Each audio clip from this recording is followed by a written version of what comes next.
नमस्कार दोस्तों, मैं राजकुमार मौर्य। उत्तर प्रदेश की राजनीति से बड़ी खबर आ गई है।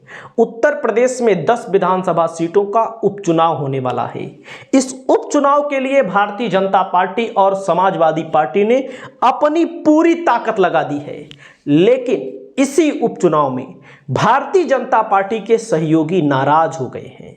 भारतीय जनता पार्टी ने तय किया है 10 विधानसभा सीटों में 9 हम खुद लड़ेंगे, यानी कि 9 सीटों पर भारतीय जनता पार्टी, 1 सीट पर आरएलडी लड़ेगी, जो जयंत चौधरी की पार्टी है। लोकसभा चुनाव से पहले इंडिया गठबंधन को छोड़ करके एनडीए गठबंधन में चली गई थी। उसको मीरापुर सीट केवल इसलिए दी जा रही है क्योंकि वहां के विधायक चंदन चौहान सांसद बन गए हैं। वह सीट उनकी थी जो समाजवादी पार्टी के साथ मिलकर के लड़े थे। वो सीट खाली हो गई है और उस सीट पर 1,30,000 से ज्यादा मुस्लिम मतदाता हैं, इसलिए उस सीट को भारतीय जनता पार्टी ने आरएलडी को दे दिया है। लगभग आरएलडी 1 सीट और मांग रही है, खैर वाली सीट। इस सीट को भारतीय जनता पार्टी देने के मूड में नहीं है।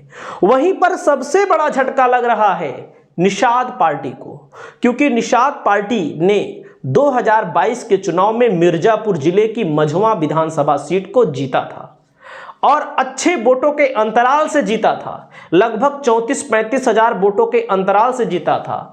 विनोद बिंद विधायक थे, वे सांसद बन गए भदोही के, और वह सीट खाली हो गई है। भारतीय जनता पार्टी ने तय कर लिया है कि संजय निषाद को यह सीट अब नहीं मिलेगी। हालांकि संजय निषाद भी अपनी तैयारी कर रहे हैं। वे अपने प्रत्याशी पुष्पलता बिंद को तैयार कर चुके हैं चुनाव लड़ाने के लिए, वे तैयारियां कर रही हैं। लेकिन बीजेपी की ओर से जो खबर आ रही है कि संजय निषाद को सीट नहीं मिलेगी। अगली सीट है कटहरी की। संजय निषाद की पार्टी ने 2022 के चुनाव में जहां से लालजी वर्मा विधायक थे, उस सीट पर लड़े थे और 6-7-8 हजार वोटों से चुनाव हार गए थे। अब उस सीट पर भी भारतीय जनता पार्टी ने तय कर लिया है कि संजय निषाद को इस सीट को भी नहीं देना है। यानी कि एक तरफ समाजवादी पार्टी की ताकत बढ़ रही है, दूसरी तरफ भारतीय जनता पार्टी ने अपनी ताकत को कमजोर किया है, क्योंकि अपने सहयोगियों को अगर निराश करते हैं तो उनके सहयोगी भी उस विधानसभा सीट पर चुनाव लड़ेंगे। वहीं पर अनुप्रिया पटेल को एक भी सीट नहीं मिलेगी, क्योंकि उनके किसी भी विधायक ने सांसदी का चुनाव नहीं जीता है। ओम प्रकाश राजभर को भी एक भी सीट नहीं मिलेगी। तो ये जो बड़ी खबर है, इसको लेकर के आपकी क्या राय है, आप अपनी राय बताइएगा। प्रत्येक विधानसभा क्षेत्रों में भारतीय जनता पार्टी ने अपने 3-3 मंत्री उतार दिए हैं। करहल पर उप मुख्यमंत्री को उतार दिया गया है चुनाव जीतने के लिए। करहल जो अखिलेश यादव की सीट रही और हमेशा से लगभग रही है।